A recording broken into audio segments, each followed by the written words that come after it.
Mr. Baldwin, I'm sure you still meet the remark that, what are the Negroes, why aren't they optimistic? They say, but it's getting so much better. There are Negro mayors. There's Negroes in all of sports. There are Negroes in politics. They're even accorded the ultimate accolade of being in television commercials now. And, I'm glad you're smiling. Is it at once getting much better and still hopeless? Well, I don't think there's much hope for it, you know, to tell you the truth. You know, as long as people are using this peculiar language. It's not a question of what happens to the Negro here, or to the black man here. That's a very vivid question for me, you know. But the real question is what's going to happen to this country. I have to repeat that. You time right, I got the blues, from my head down to my shoes. You damn right, I got the blues, from my head down to my shoes.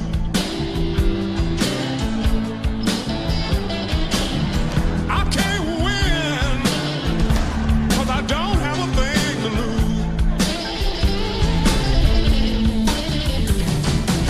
I stopped by my daughter's house, and I just want to use the phone. I stopped by my daughter's house, you know I just want to use the phone.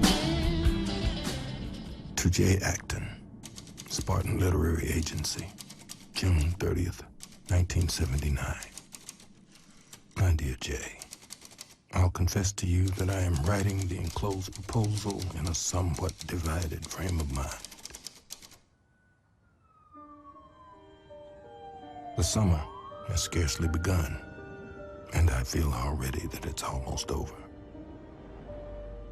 And I will be 55. Yes, 55 in a month. I am about to undertake the journey. And this is a journey, to tell you the truth, which I always knew that I would have to make, but had hoped, perhaps, certainly had hoped, not to have to make so soon. I am saying that a journey is called that because you cannot know what you will discover on the journey, what you will do with what you find, or what you find will do to you. We don't not only have a right to be free, we have a duty to be free. Yeah. And so when you sit down on the bus and you sit down in the front or you sit down by a white person, you're sitting there because you have a duty to sit there, not merely because you have a right. The time of these lives and deaths from a public point of view is 1955, when we first heard of Martin, to 1968, when he was murdered. Medgar was murdered in the summer of 1963. Malcolm was murdered in 1965. Yeah, take my hand, precious Lord, lead me on, let me stand. I'm tired, I done weep, I done moan. The three men, Medgar, Malcolm, and Martin, were very different men. Consider that Martin was only 26 in 1955. He took on his shoulders the weight of the crimes and the lies and the hope of a nation. I want these three lives to bang against and reveal each other, as in truth they did, and use their dreadful journey as a means of instructing the people whom they loved so much, who betrayed them, and for whom they gave their lives.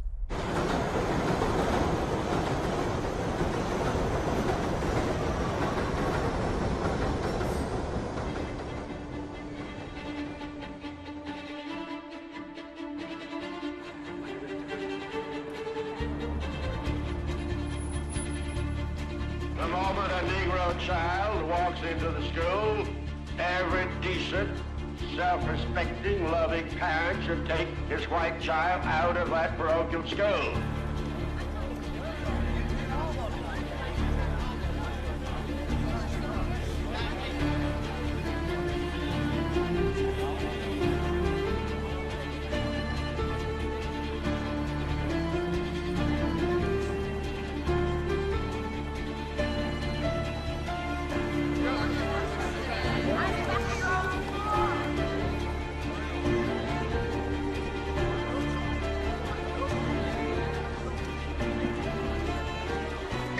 forgives murder and he forgives adultery.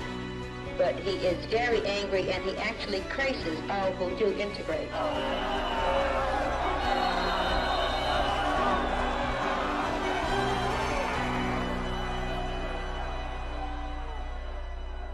That's when I saw the photograph. On every newspaper kiosk on that wide tree-shaped boulevard in Paris were photographs of 15-year-old Dorothy Counts being reviled and spat upon by the mob as she was making her way to school in Charlotte, North Carolina. There was unutterable pride, tension, and anguish in that girl's face as she approached the halls of learning with history jeering at her back. It made me furious. It filled me with both hatred and pity, and it made me ashamed. Some one of us should have been there with her. But it was on that bright afternoon that I knew I was leaving France. I could simply no longer sit around Paris discussing the Algerian and the Black American problem. Everybody else was paying their dues, and it was time I went home and paid mine. If you was white, you'd be all right. If you was brown, you'd stick around. But as you black, oh brother, get back, get back, get back. They went to the employment office, the number I got in line. They called everybody's number, but they never did call mine. They said, if you was white, you'd be all right. If you was brown, stick around. But as you black, oh,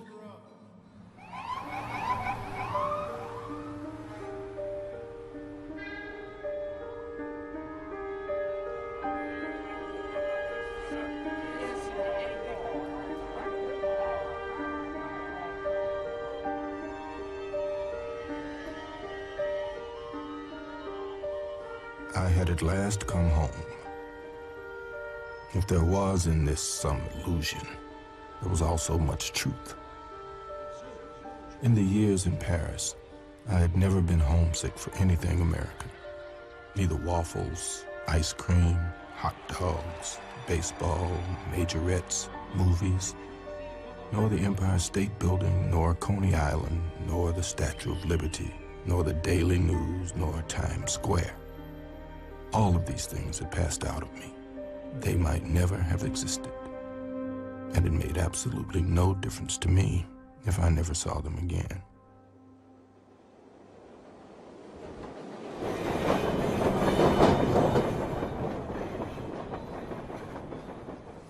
But I missed my brothers and sisters and my mother. They made a difference. I wanted to be able to see them and to see their children. I hoped that they wouldn't forget me. I missed Harlem Sunday mornings and fried chicken and biscuits. I missed the music. I missed the style. That style possessed by no other people in the world. I missed the way the dark face closes, the way dark eyes watch, and the way when a dark face opens, a light seems to go everywhere. I missed, in short, my connections. Missed the life which had produced me and nourished me and paid for me. Now, though I was a stranger, I was home.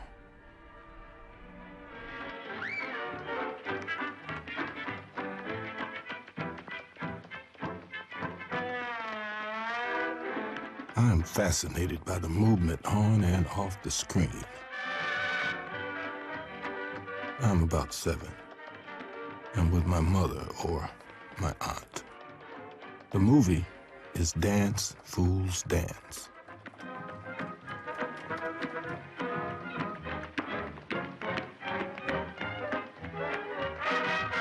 I was aware that Joan Crawford was a white lady. Yet, I remember being sent to the store sometime later, and a colored woman who, to me, looked exactly like Joan Crawford, was buying something. She was incredibly beautiful. She looked down at me with so beautiful a smile that I was not even embarrassed. which was rare for me.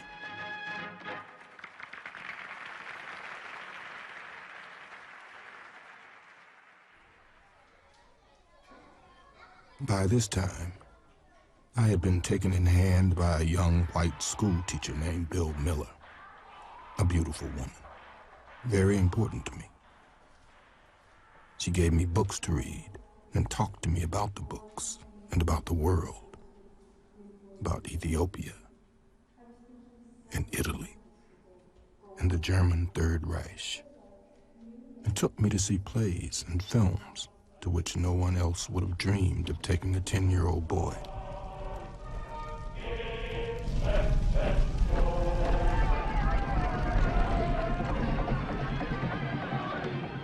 It is certainly because of Bill Miller, who arrived in my terrifying life so soon, that I never really managed to hate white people. Though God knows, I have often wished to murder more than one or two.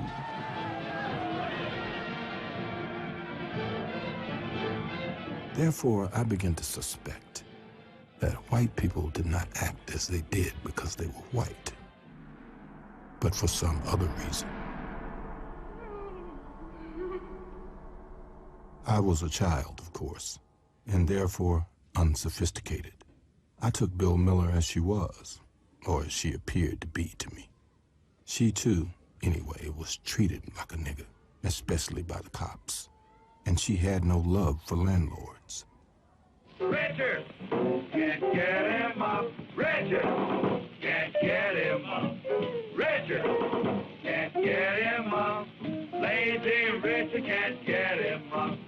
Richard.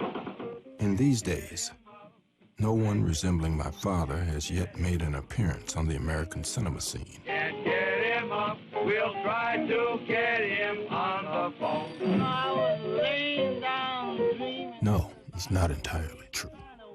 There were, for example, Stephen Fetchit and Willie Best and Mantan Moreland, all of whom, rightly or wrongly, I loathed. It seemed to me that they lied about the world I knew and debased it, and certainly I did not know anybody like them, as far as I could tell. For it is also possible that their comic, bug-eyed terror contained the truth concerning a terror by which I hoped never to be engulfed. Yet, I had no reservations at all concerning the terror of the black janitor and They Won't Forget.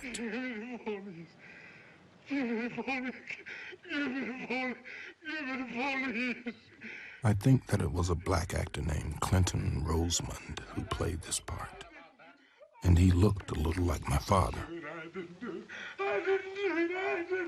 I didn't do it. He is terrified because a young white girl in this small southern town has been raped and murdered, and her body has been found on the premises of which he is the janitor. Come on in, Jump. Jump. The role of the janitor is small, yet the man's face bangs in my memory until today. Nobody says you have, Tom, but they might. The film's icy brutality both scared me and strengthened me.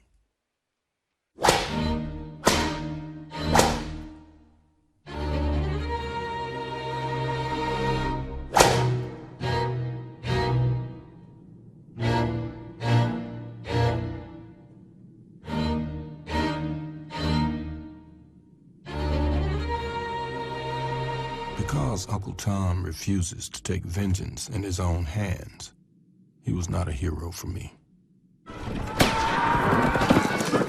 Heroes, as far as I could see, were white, and not merely because of the movies, but because of the land in which I lived, of which movies were simply a reflection. I despised and feared those heroes because they did take vengeance into their own hands. They thought vengeance was theirs to take. And yes, I understood that. My countrymen were my enemy.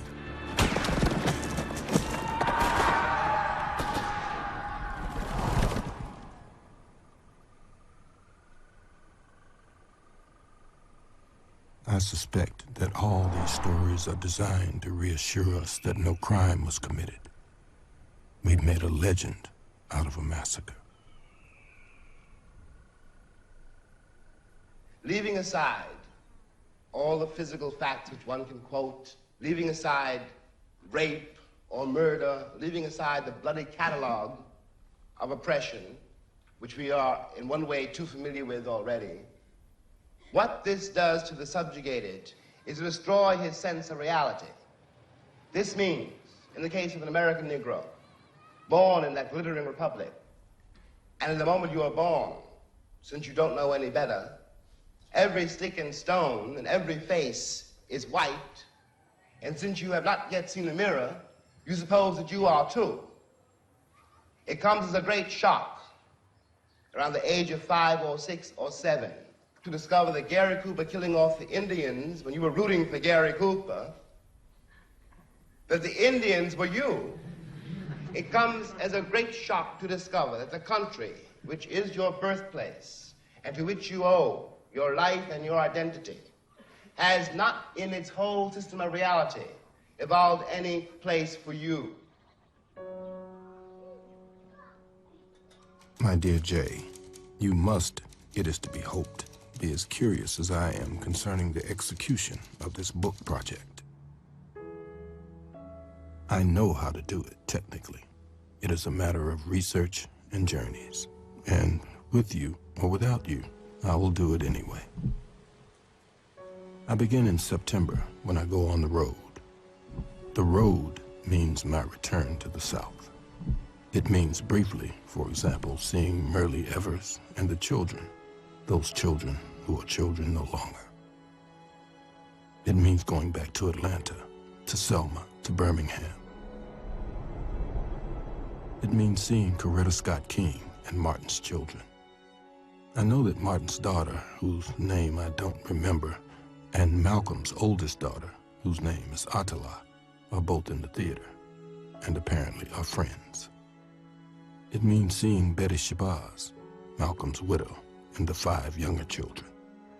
It means exposing myself as one of the witnesses to the lives and deaths of their famous fathers. And it means much, much more than that. A clod of witnesses, as old St. Paul once put it.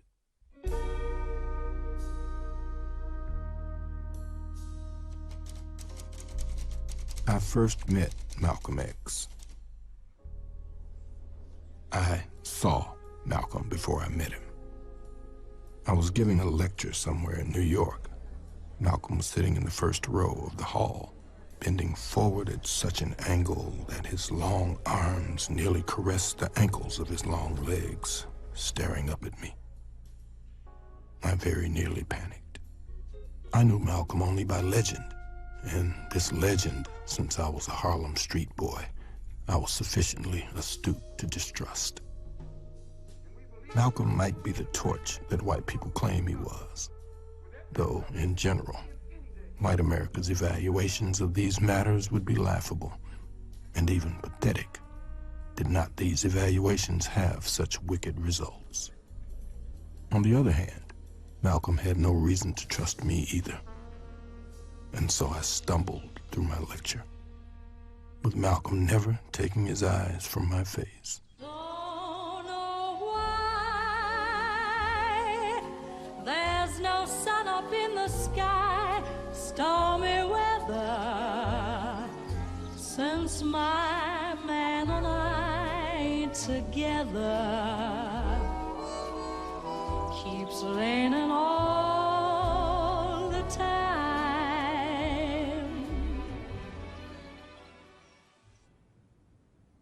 As a member of the NAACP, Medgar was investigating the murder of a black man, which had occurred months before. Had shown me letters from black people asking him to do this, and he had asked me to come with him. Raise up, get yourself together, drive that funky soul. I was terribly frightened, but perhaps that field trip will help us define what I mean by the word witness. Drive that funky soul. I was to discover that the line which separates a witness from an actor is a very thin line indeed. Nevertheless, the line is real. I was not, for example, a black Muslim, in the same way, though for different reasons, that I never became a Black Panther.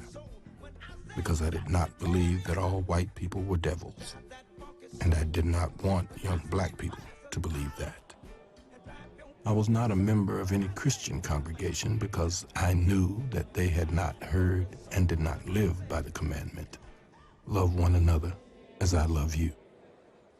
And I was not a member of the NAACP, because in the North, where I grew up, the NAACP was fatally entangled with black class distinctions, or illusions of the same, which repelled a shoeshine boy like me. I did not have to deal with the criminal state of Mississippi hour by hour and day by day, to say nothing of night after night. I did not have to sweat cold sweat after decisions involving hundreds of thousands of lives. I was not responsible for raising money, for deciding how to use it. I was not responsible for strategy controlling prayer meetings, marches, petitions, voting registration drives. I saw the sheriffs, the deputies, the storm troopers more or less in passing. I was never in town to stay. This was sometimes hard on my morale, but I had had to accept as time wore on that part of my responsibility as a witness was to move as largely and as freely as possible, to write the story and to get it out.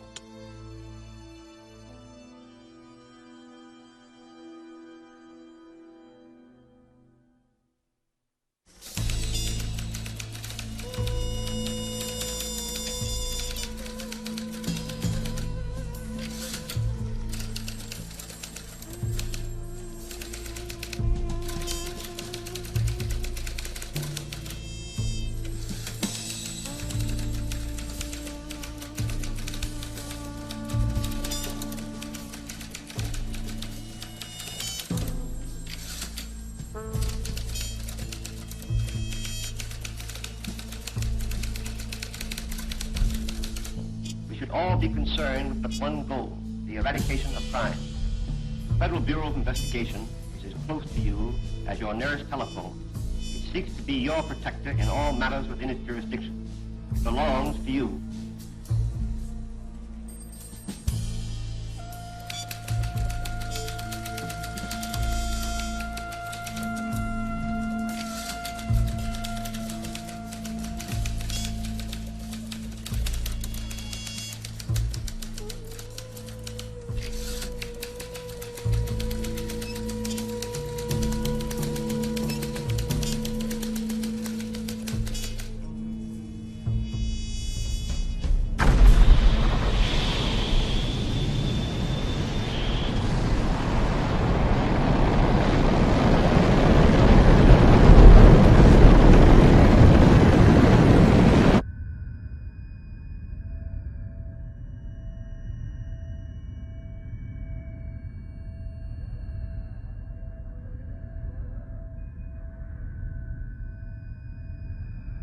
White people are astounded by Birmingham. Black people aren't. White people are endlessly demanding to be reassured that Birmingham is really on Mars. They don't want to believe, still less to act on the belief that what is happening in Birmingham is happening all over the country.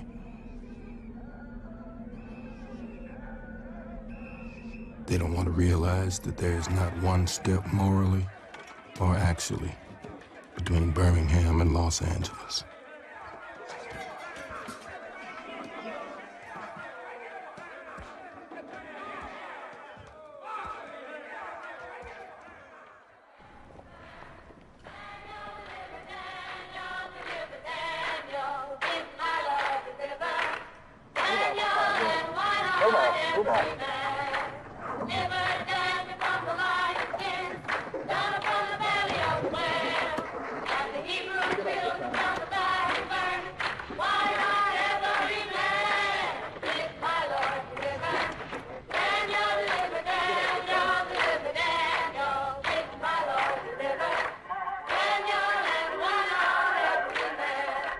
invited three men on the forefront of the Negro struggle to sit down and talk with us in front of the television camera.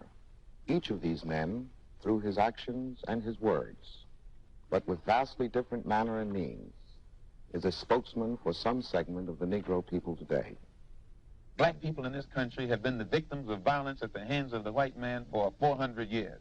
And following the ignorant Negro preachers, we have thought that it was godlike to turn the other cheek to the brute that was brutalizing us. Malcolm X, one of the most articulate exponents of the black Muslim philosophy, has said of your movement and your philosophy that it plays into the hands of the white oppressors, that they are happy to hear you talk about love for the oppressor because this disarms the Negro and fits into the stereotype of the Negro as a meek, turning the other cheek sort of creature. Would you care to comment on Mr. X's belief?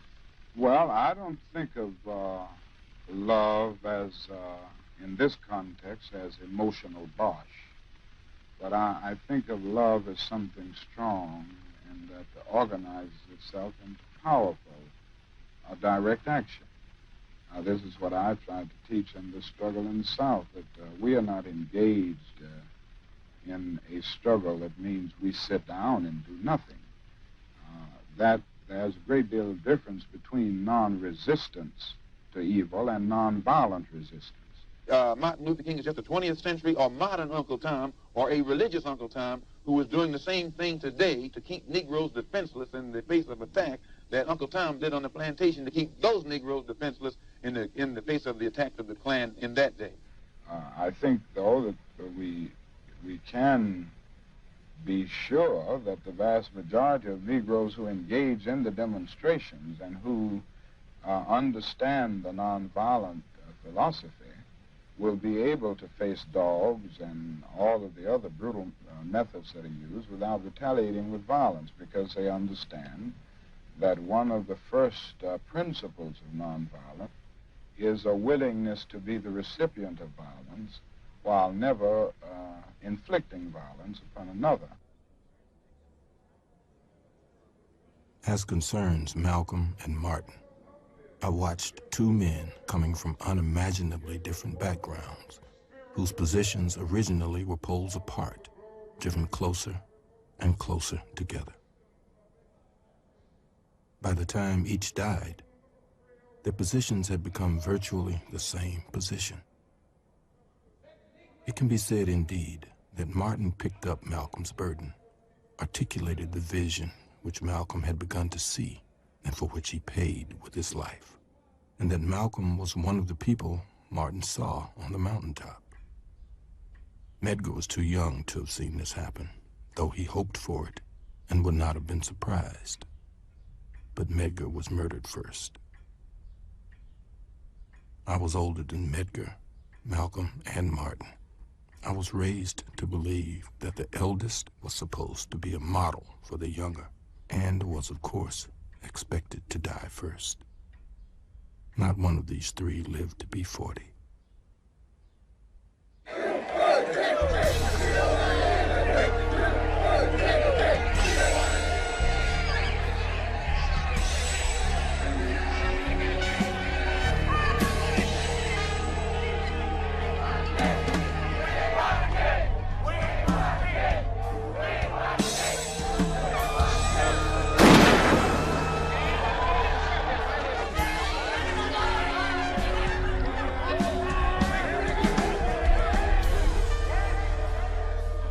We need an organization that no one downtown loves. We need one that's ready and willing to take action, any kind of action, by any means necessary.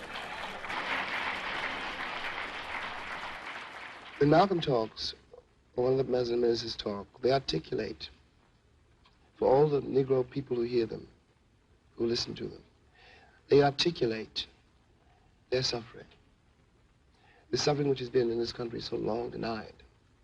That's Malcolm's great authority over any of his audiences. He corroborates their reality. He tells them that they really exist, you know?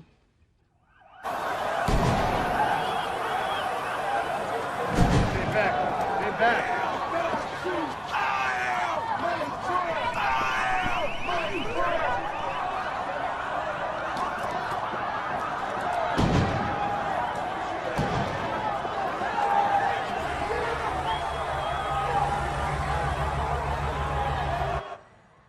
And there are days, this is one of them, when you wonder what your role is in this country and what your future is in it. How precisely you're going to reconcile yourself to your situation here, and how you're going to communicate to the vast, heedless, unthinking, cruel white majority that you are here. I'm terrified at the moral apathy, the death of the heart, which is happening in my country. These people have deluded themselves for so long that they really don't think I'm human. I base this on their conduct, not on what they say. And this means that they have become, in themselves, moral monsters.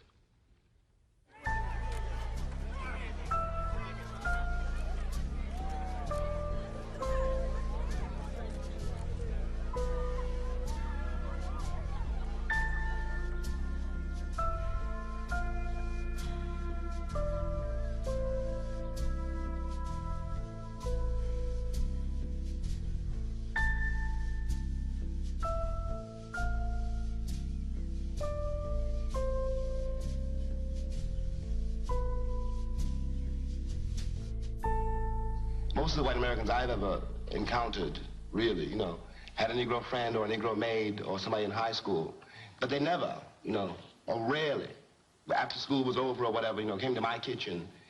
We were segregated from the schoolhouse door. Therefore, he doesn't know, he really does not know what it was like for me to leave my house, leave the school and go back to Harlem. He doesn't know how Negroes live. And it comes as a great surprise to the Kennedy brothers and to everybody else in the country. I'm certain, again, that like most white Americans I have encountered, they have I'm sure they have nothing whatever against Negroes. That's really not the question.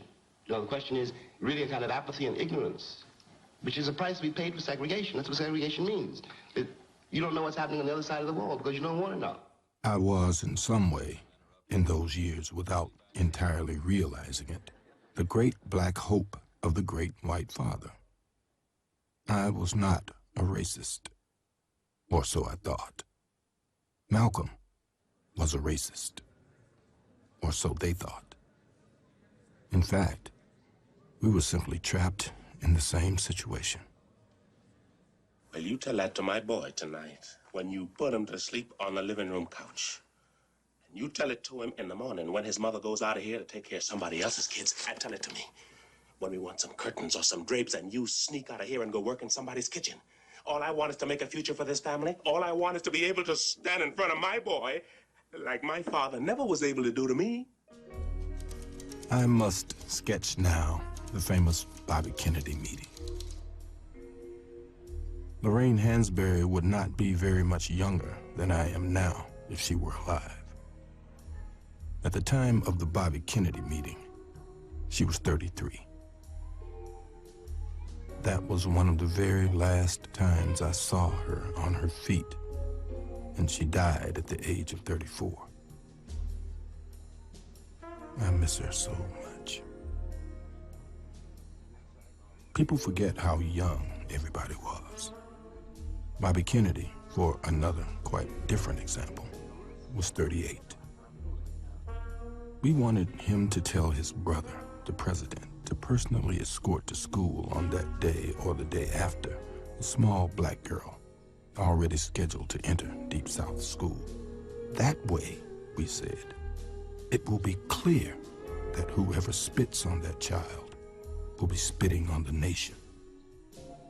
He didn't understand this either. It would be, he said, a meaningless moral gesture. We would like, said Lorraine, from you a moral commitment. He looked insulted. seemed to feel that he'd been wasting his time. Well, Lorraine sat still, watching all the while. She looked at Bobby Kennedy, who perhaps for the first time looked at her.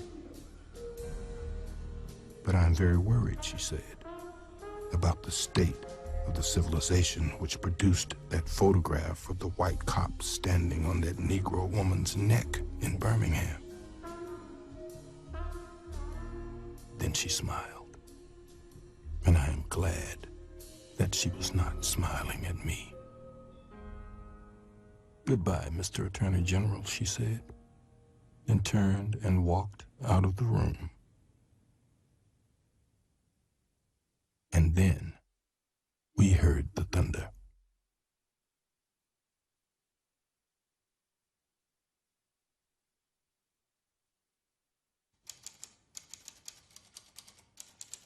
The very last time I saw Medgar Evers, he stopped at his house on the way to the airport so I could autograph my books for him, his wife, and children. I remember Merle Evers standing outside, smiling, and we waved. And Medgar drove to the airport and put me on the plane. Months later, I was in Puerto Rico, working on my play. Lucienne and I had spent a day or so wandering around the island, and now we were driving home.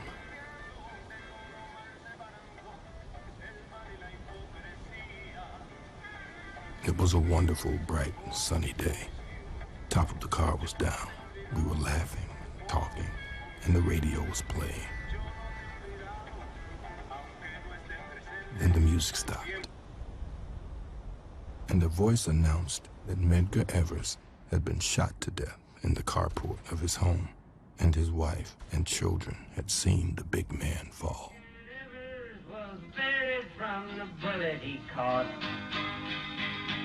They're lowering him down as a king.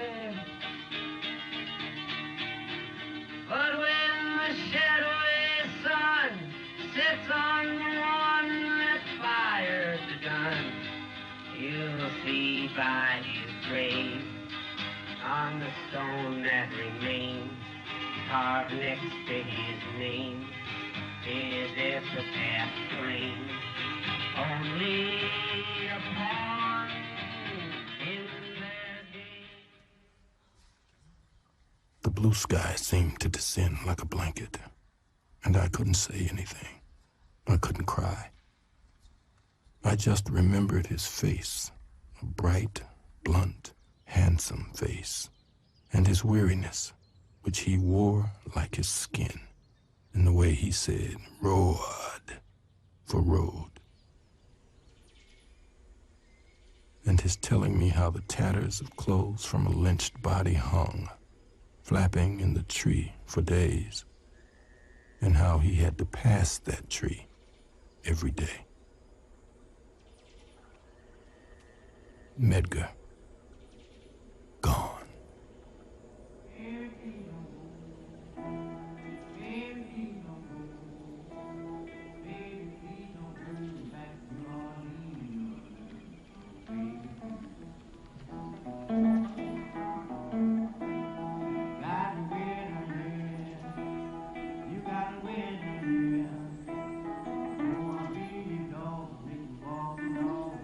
In America, I was free only in battle, never free to rest.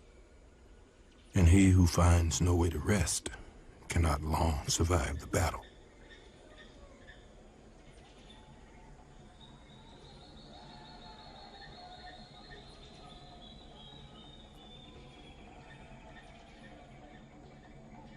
And the young white revolutionary remains in general far more romantic than a black one.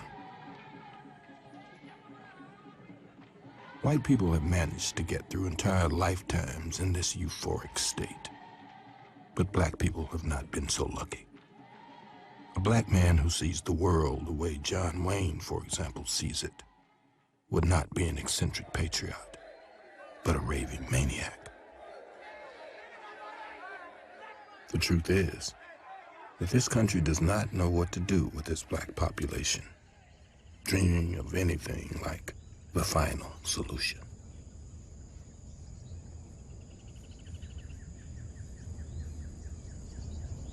The Negro has never been as docile as white Americans wanted him to be. That was a myth. We were not singing and dancing down the levee. We were trying to keep alive. We were trying to survive a very brutal system. The Negro has never been happy in his place.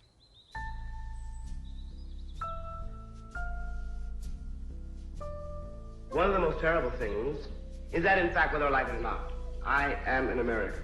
My school really was the streets of New York City. My frame of reference was George Washington and John Wayne. But I was a child, and the child opens his eyes in the world, he has to use what he sees. There's nothing else to use. And you are formed by what you see, the choices you have to make, and the way you discover what it means to be black in New York, and then throughout the entire country. I know how you watch as you grow older. And this is not a figure of speech. The corpses of your brothers and your sisters pile up around you, and not for anything they have done. They were too young to have done anything. But what one does realize is that when you try to stand up and look the world in the face like you had a right to be here, you have attacked the entire power structure of the Western world. Forget the Negro problem. Don't write any voting acts. We had that, it's called the 15th Amendment. During the Civil Rights Bill of 1964, what you have to look at is what is happening in this country. And what is really happening is that brother has murdered brother knowing it was his brother. White men have lynched Negroes knowing them to be their sons. White women have had Negroes burned knowing them to be their lovers.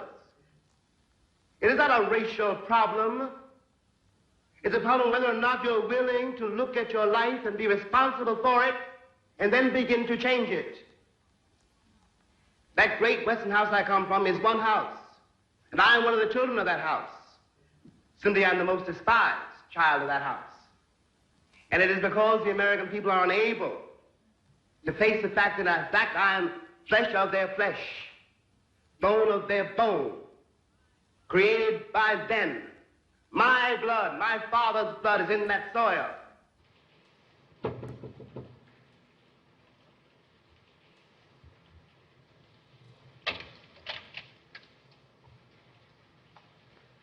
Good afternoon, ma'am. It's raining so hard. I brought rubbers and coat to fetch my little girl home. I'm afraid you've made some mistake. Ain't this the 3B? Yes. Well, this is it. It can't be it. I had no little colored children in my class. Oh, thank you. There's my little girl. Viola, you may go home.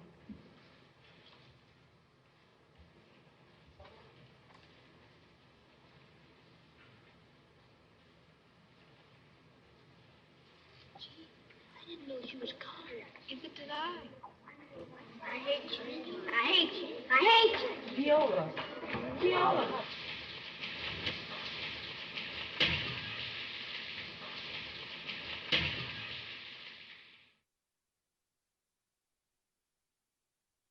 I know very well that my ancestors had no desire to come to this place. But neither did the ancestors of the people who became white and who require of my captivity a song. They require a song of me, less to celebrate my captivity than to justify their own.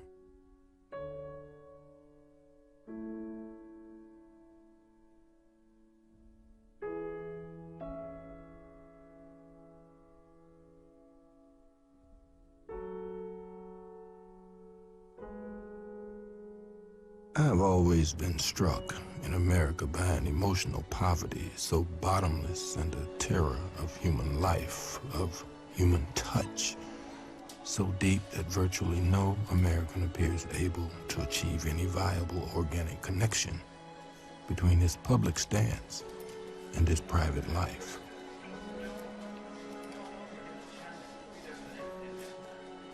This failure of the private life has always had the most devastating effect on American public conduct and on black-white relations. If Americans were not so terrified of their private selves, they would never have become so dependent on what they called the Negro problem. But they said it wasn't nice to say nigger. Nigger! Nigger! Nigger! Poor little nigger kids. Love the little nigger kids. Who loved me? Who loved me? This problem, which they invented in order to safeguard their purity, has made of them criminals and monsters, and it is destroying them. And this, not from anything blacks may or may not be doing, but because of the role of a guilty and constricted white imagination as assigned to the blacks.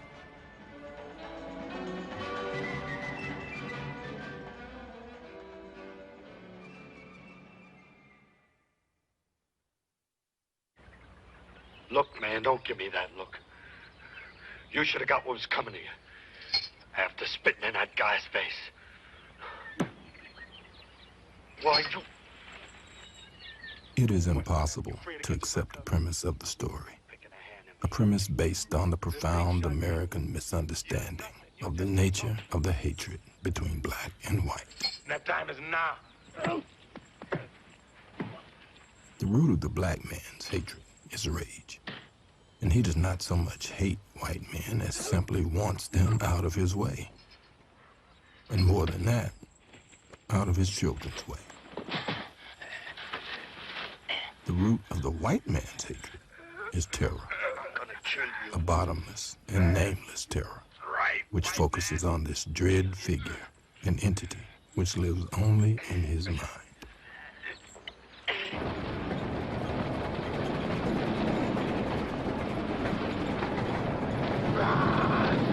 Come on!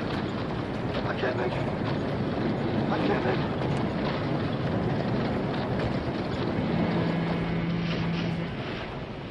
When Sidney jumps off the train, the white liberal people downtown were much relieved and joyful.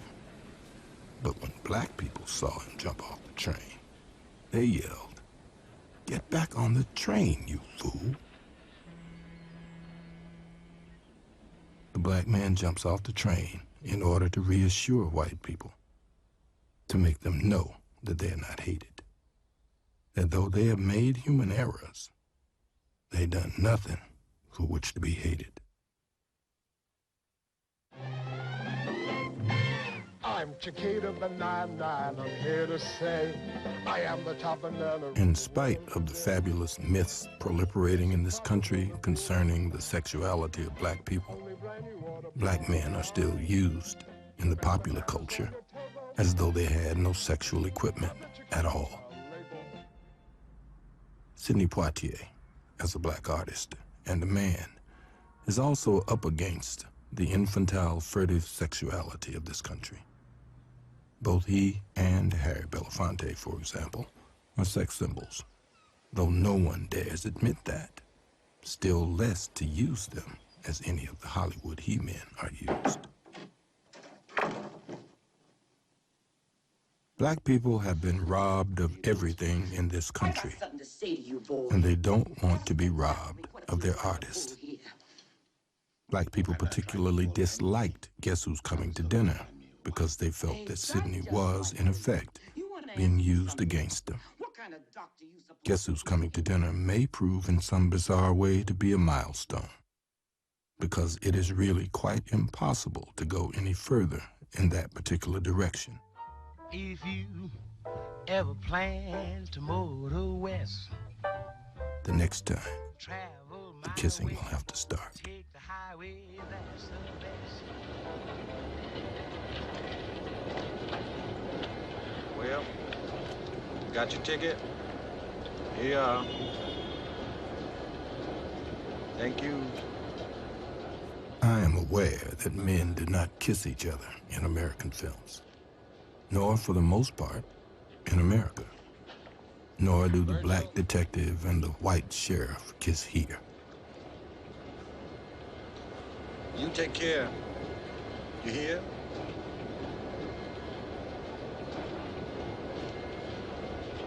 Yeah. But the obligatory fade-out kiss in the classic American film did not speak of love, and still less of sex. It spoke of reconciliation, of all things now becoming possible.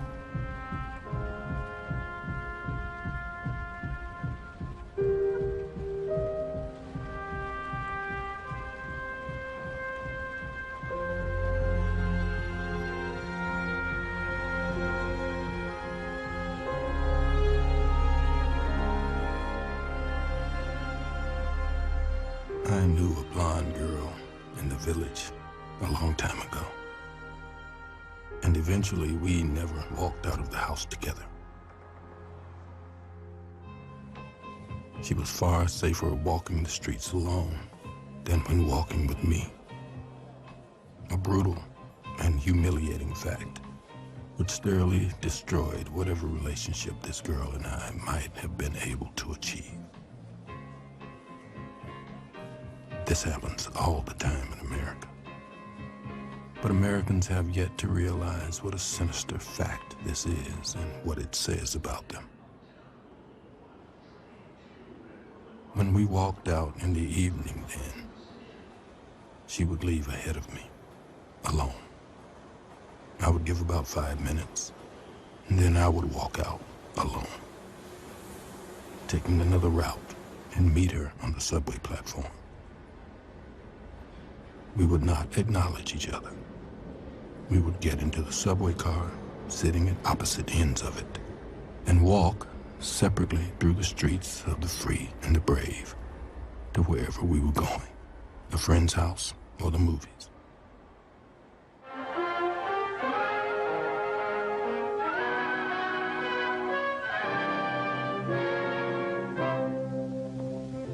All over the country, families such as this are enjoying new prosperity.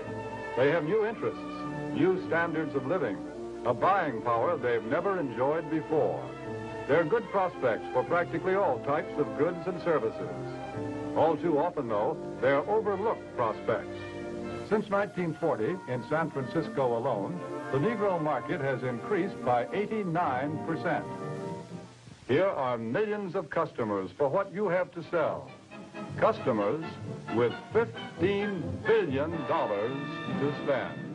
Someone once said to me that the people in general cannot bear very much reality. He meant by this that they prefer fantasy to a truthful recreation of their experience.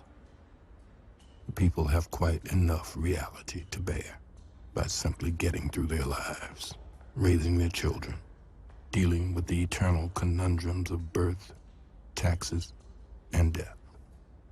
Negroes are continuously making progress here in this country. The progress in many areas not as fast as it should be, but they are making progress, and we will continue to make progress. There's no reason that in the near or in the foreseeable future that a Negro could also be president of the United States. I remember, for example, when the ex-Attorney General, Mr. Robert Kennedy,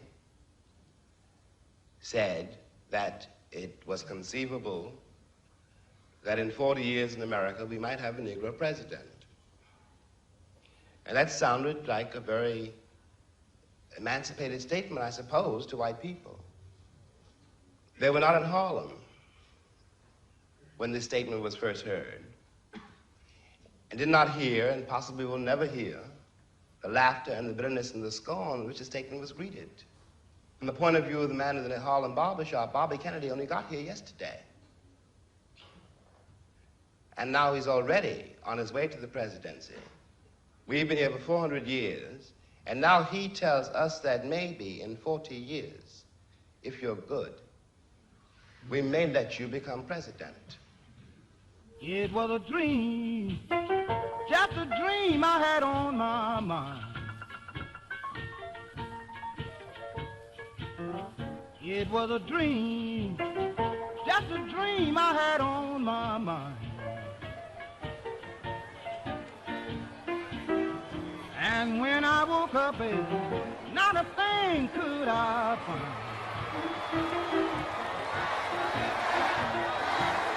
I dreamed I went out with an angel and had a good time. I dreamed I was satisfied and nothing to worry my mind, but it was a dream. Just a dream I had on my mind.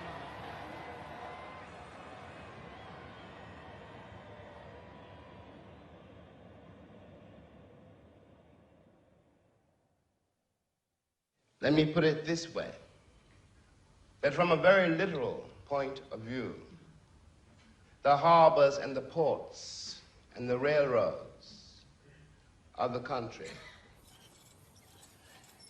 the economy, especially of the southern states, could not conceivably be what it has become if they had not had, and do not still have indeed, and for so long, so many generations, cheap labor.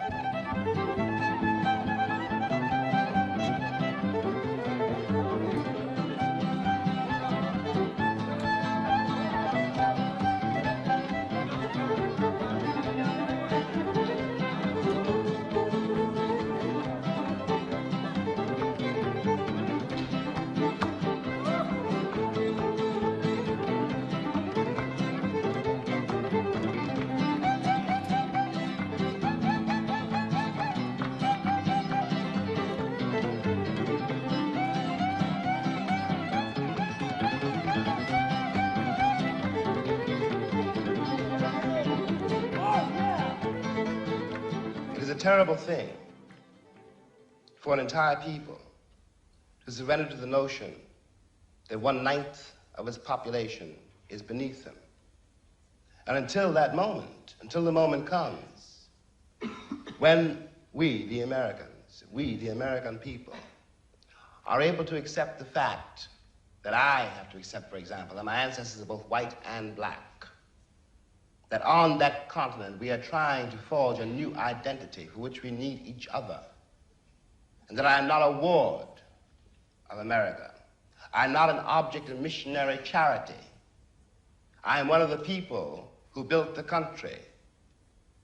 Until this moment, there is scarcely any hope for the American dream, because the people who are denied participation in it, by their very presence, will wreck it.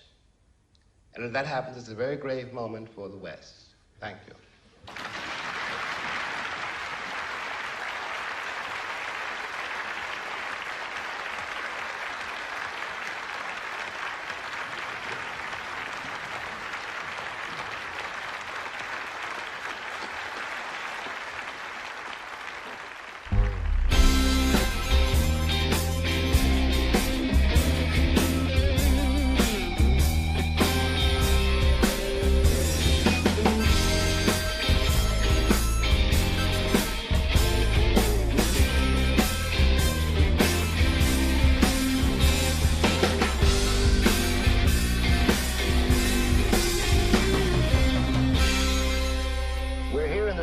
Today with 7 men who have 2 things in common. They're entertainers and artists, and they've all come to Washington. They're 7 out of some 200,000 American citizens who came to the Capitol to march for freedom and for jobs. Will this tremendous outburst now lead to a course of action, Mr. Belafonte? The now that is being spoken about is the fact that in 100 years, finally, through whatever the causes have been in history, and most of them have been because of oppression, the Negro people have strongly and fully taken the bit in their teeth. They're asking absolutely no quarter from anyone. But I do say that the bulk of the interpretation of whether this thing is going to end successfully and joyously or is going to end disastrously lays very heavily with the white community. It lays very heavily with the profiteers. It lays very heavily with the vested interests. It lays very heavily with a great middle stream in this country of people who have refused to commit themselves or even have the slightest knowledge that these things have been going on.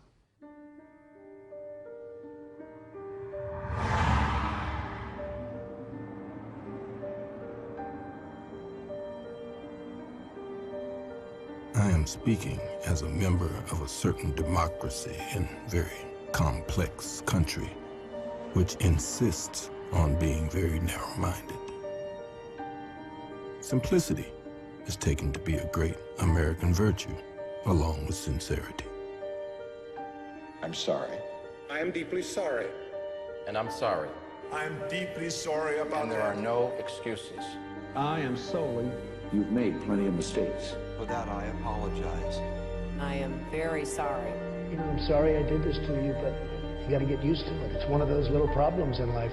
I take full responsibility. I'm here today to again apologize. Just apologize for that to her. For any mistakes I have made, I take full responsibility. It's an honor to serve the city of Ferguson and the people who live there.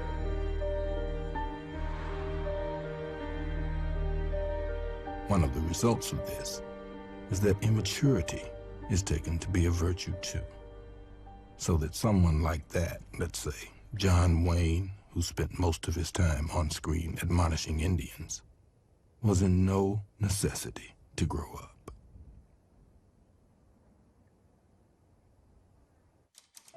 I had been in London on this particular night. We were free, and we decided to treat ourselves to a really fancy, friendly dinner.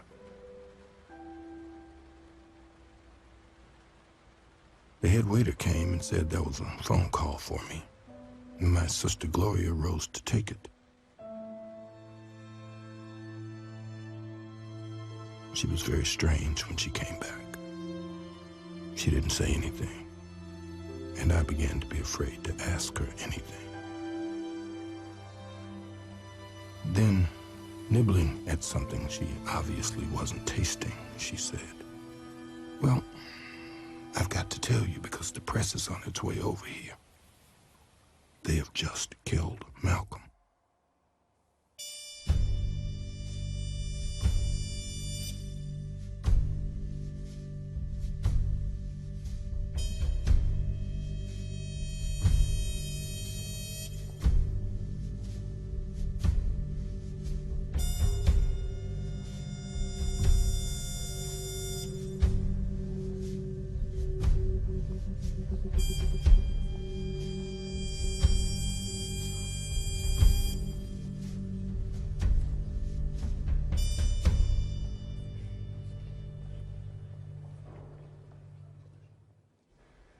There is nothing in the evidence offered by the book of the American Republic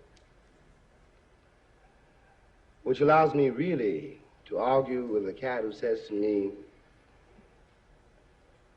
they needed us to pick the cotton, and now they don't need us anymore. Now they don't need us, they're going to kill us all off, just like they did the Indians. And I can't say it's a Christian nation. Your brothers will never do that to you because the record is too long and too bloody. That's all we have done. All your buried corpses now begin to speak. I say violence is necessary. Violence is a part of America's culture. It is as American as cherry pie. Black power, brothers.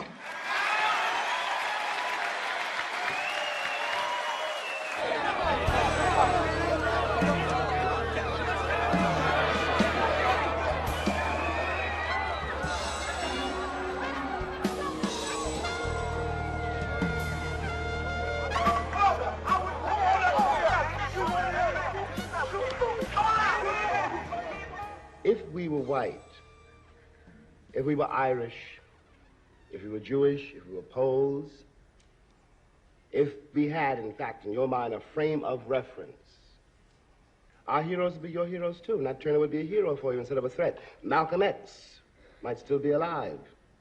And, everyone is very proud of brave little Israel, a state against which I have nothing. I don't want to be misinterpreted. I'm not an anti-Semite.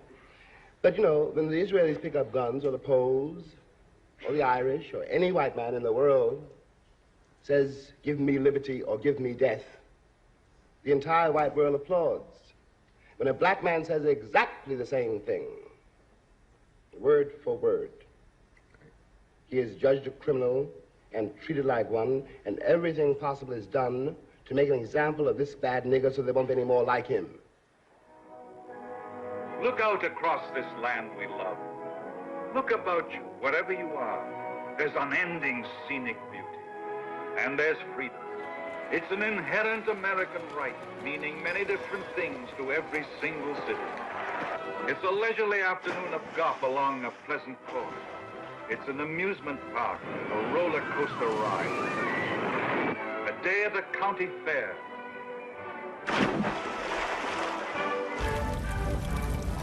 A day of excitement, with unrestricted travel across all our 50 states. Unlimited enjoyment of all these jewels in the continent's crown.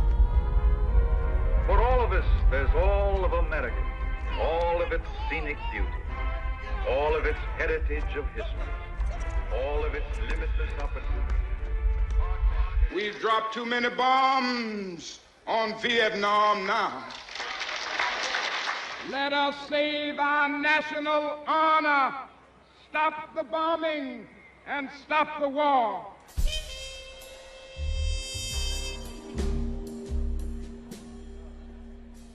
What I'm trying to say to this country, to us, is that we must know this. We must realize this. That no other country in the world have been so fat and so sleek and so safe and so happy and so irresponsible and so dead. No other country can afford to dream of a Plymouth and a wife and a house with a fence and the children growing up safely to go to college and to become executives and then to marry and have the Plymouth and the house and so forth. A great many people do not live this way and cannot imagine it and do not know that when we talk about democracy, this is what we mean.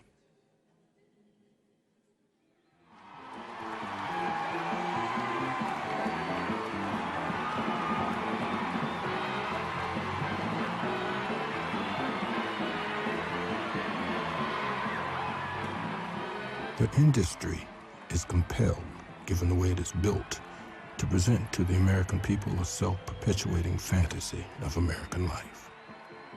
Their concept of entertainment is difficult to distinguish from the use of narcotics. What worries you about them having black partners? Do you think people are going to look down on them or judge them? Yes, I think people look down. Yeah.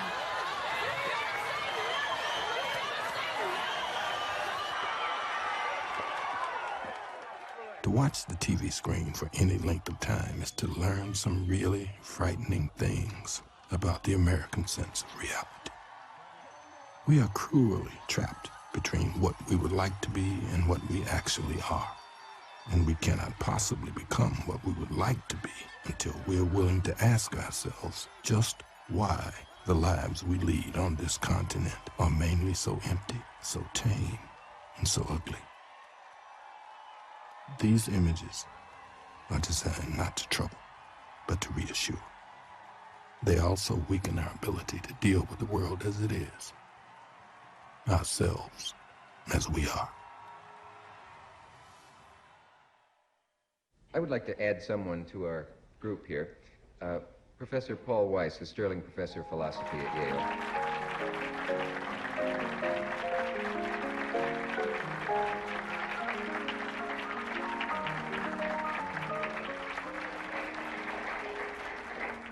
Were you able to listen to the show backstage? I heard a good deal of it, but then I was behind the rostrum gate. Yes. So I heard only some of it. Did you hear anything that you disagreed with? I disagreed with a great deal of it. And, of course, there's a good deal I agree with. But I think he's overlooking one very important matter, I think. Each one of us, I think, is terribly alone.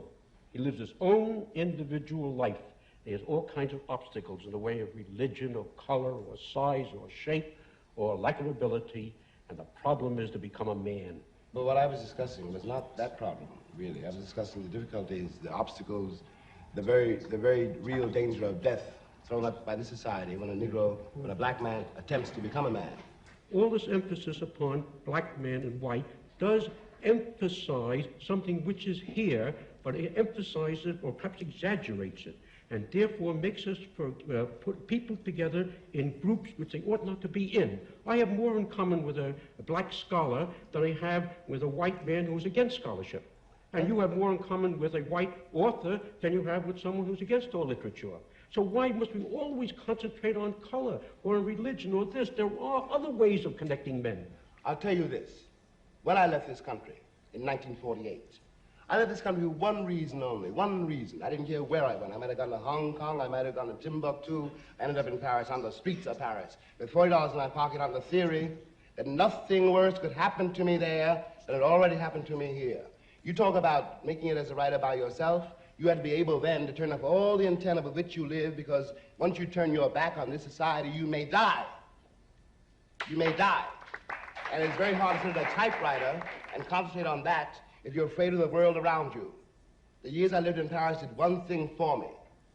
They released me from that particular social terror, which was not the paranoia of my own mind, but a real social danger visible in the face of every cop, every boss, everybody. I don't know what most white people in this country feel, but I can only include what they feel from the state of their institutions. I don't know if white Christians hate Negroes or not, but I know that we have a Christian church which is white and a Christian church which is black. I know, as Malcolm X once put it, that the most segregated hour in American life is high noon on Sunday. That says a great deal for me about a Christian nation. It means that I can't afford to trust most white Christians and certainly cannot trust the Christian church. I don't know whether the labor unions and their bosses really hate me. That doesn't matter, but I know I'm not in their unions. I don't know if the real estate lobby is anything against black people, but I know the real estate lobbies keep me in the ghetto. I don't know if the Board of Education hates black people, but I know the textbooks I give my children to read and the schools that we have to go to. Now, this is the evidence. You want me to make an act of faith, risking myself, my wife, my woman, my sister, my children, on some idealism which you assure me exists in America, which I have never seen.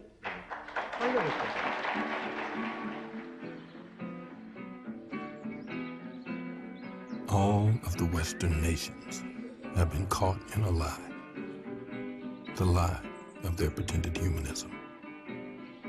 This means that their history has no moral justification, and that the West has no moral authority.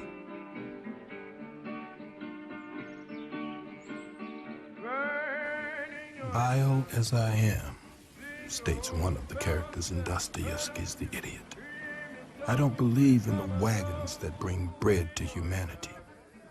For the wagons that bring bread to humanity may coldly exclude a considerable part of humanity from enjoying what is brought. For a very long time, America prospered. This prosperity cost millions of people their lives. Now, not even the people who are the most spectacular recipients of the benefits of this prosperity are able to endure these benefits. They can neither understand them nor do without them. Above all, they cannot imagine the price paid by their victims or subjects for this way of life, and so they cannot afford to know why the victims are revolting.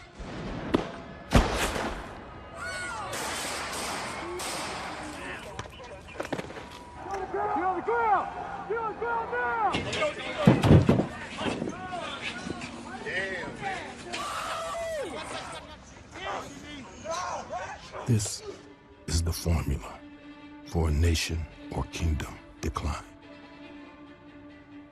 For no kingdom can maintain itself by force alone. Force does not work the way its advocates think in fact it does. It does not, for example, reveal to the victim the strength of the adversary.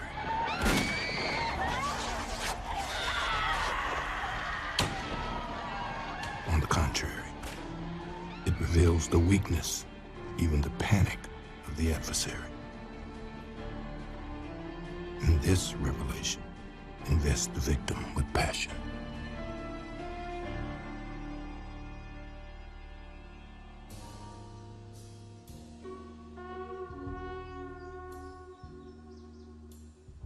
There is a day in Palm Springs that I will remember forever. A bright day. I was based in Hollywood, working on the screen version of the autobiography of Malcolm X. This was a difficult assignment, since I had known Malcolm after all, crossed swords with him, worked with him, and held him in that great esteem which is not easily distinguishable, if it is distinguishable, from love. Billy D. Williams had come to town and he was staying at the house.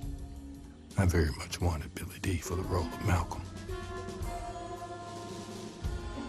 Phone had been brought out to the pool and now it rang. And I picked it up. The record player was still playing. He's not dead yet, but it's a head wound. I have some very sad news for all of you, and I think sad news for all of our fellow citizens and people who love peace all over the world. And that is that Martin Luther King was shot and was killed tonight.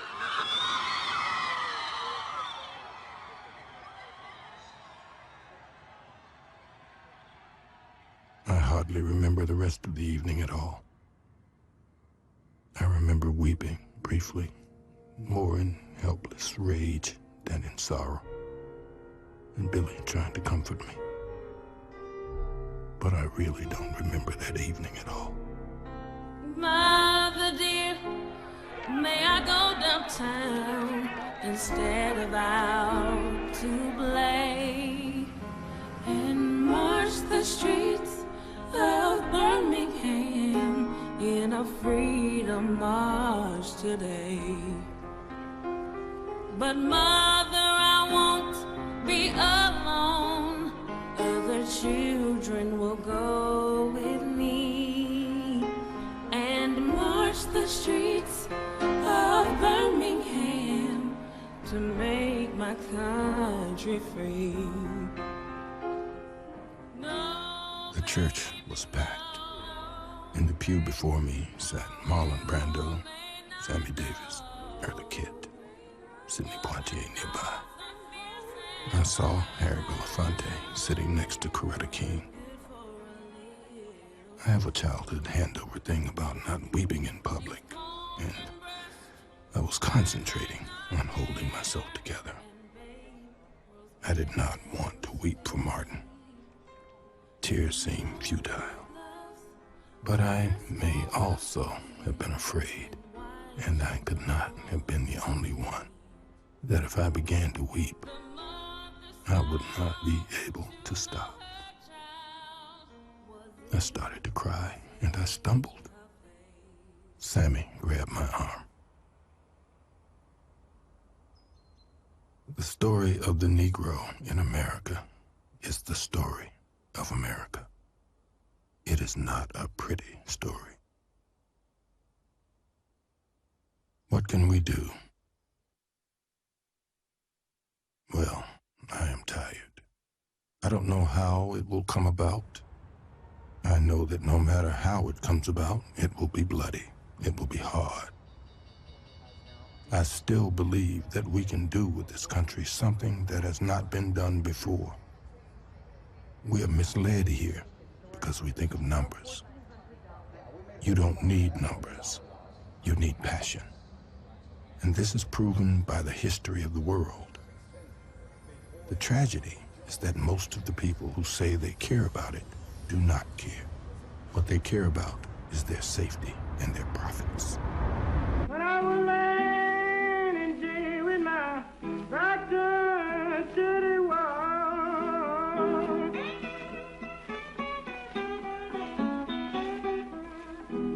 when I was laying in jail with my back to the wall,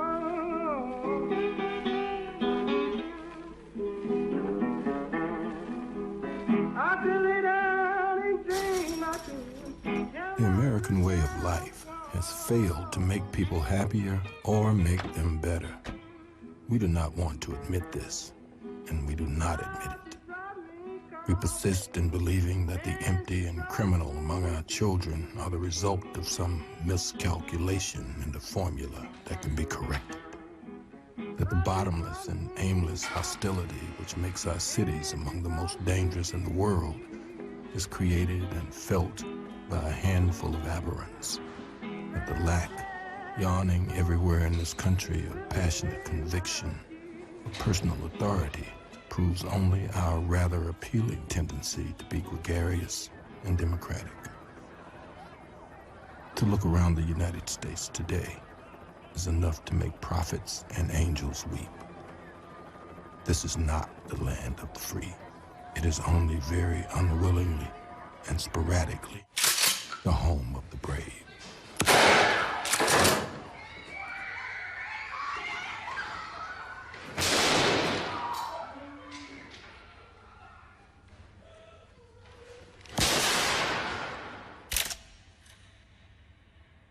I sometimes feel it to be an absolute miracle that the entire black population of the United States of America has not long ago succumbed to raging paranoia.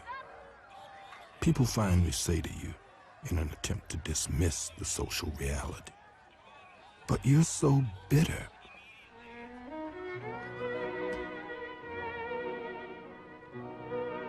Well, I may or may not be bitter. But if I were, I would have good reasons for it. Chief among them, that American blindness or cowardice which allows us to pretend that life presents no reasons for being bitter.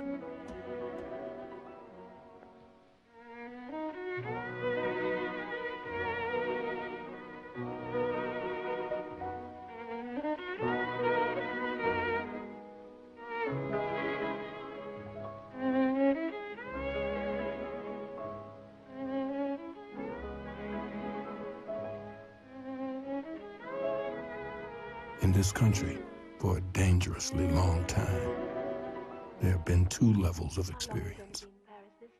One, to put it cruelly, can be summed up in the images of Gary Cooper and Doris Day, two of the most grotesque appeals to innocence the world has ever seen. And the other, subterranean, indispensable, and denied, can be summed up, let us say, in the tone and in the face of Ray Charles. Oh, mama, don't you treat me wrong. Come and loving at it all night long. Oh, Lord. I know it's all right now. Hey.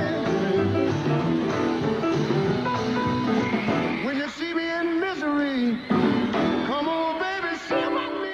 And there has never been any genuine confrontation between these two levels of experience.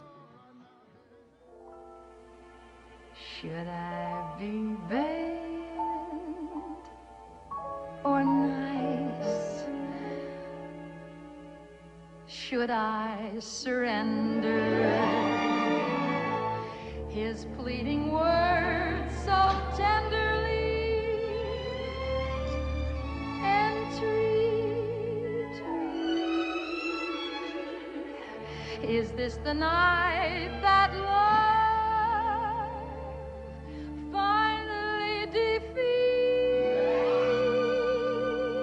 You cannot lynch me and keep me in ghettos without becoming something monstrous yourselves.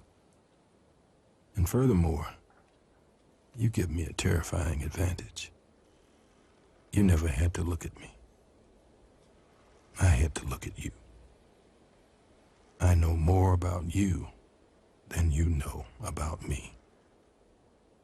Not everything that is faced can be changed, but nothing can be changed until it is faced.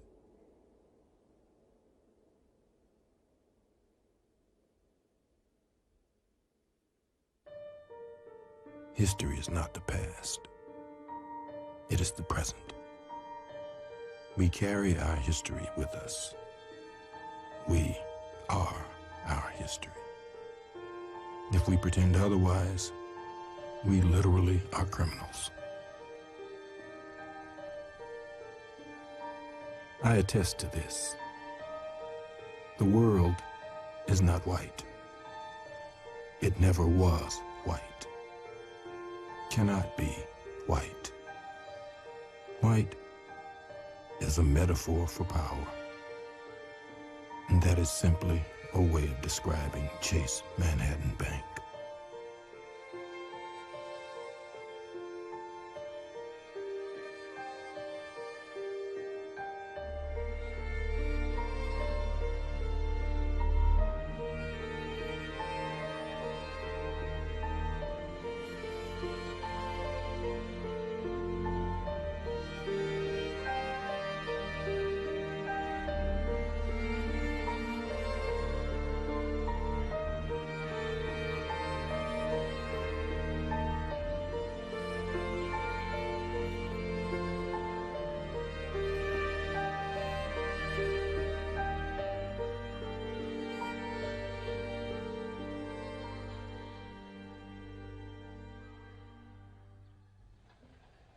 I can't be a pessimist because I'm alive. To be a pessimist means that you have agreed that human life is an academic matter. So I'm forced to be an optimist. I'm forced to believe that we can survive whatever we must survive. But the Negro in this country, the future of the Negro in this country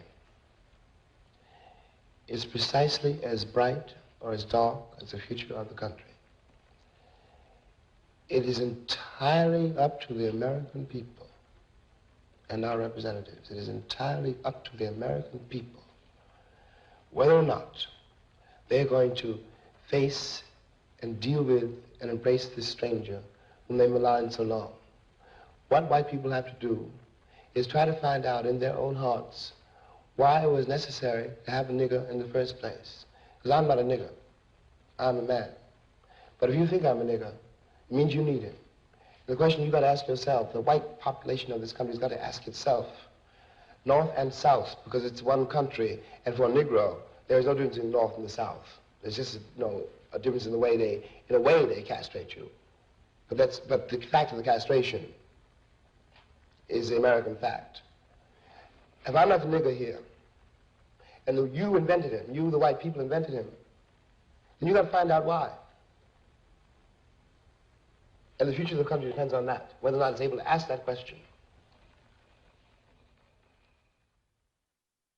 I saw them shit like a slave, got me black. Oh, you feel one heap of pain, got me black. I'm an I said them put me in a chain, got me black. I'm a chain now, nigga a chain full of rocks. And you don't see the whip, left slide from me back. But now we have a big whip back from the block.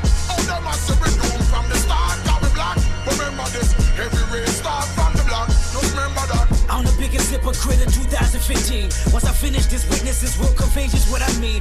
It's evident that I'm irrelevant to society. That's what you're telling me. Penitentiary would only hire me. Curse me till I'm dead. Church me with your fake prophesizing that I'ma be just another slave in my head. Institutional lies, manipulation and lies. Reciprocation of freedom only live in your eyes. You hate me, don't you? I know you hate me just as much as you hate yourself. Jealous of my wisdom and cards I dose. Watching me as I pull up, fill up my tank and pill out. Muscle cars like pull up. Show you what these big wheels bout.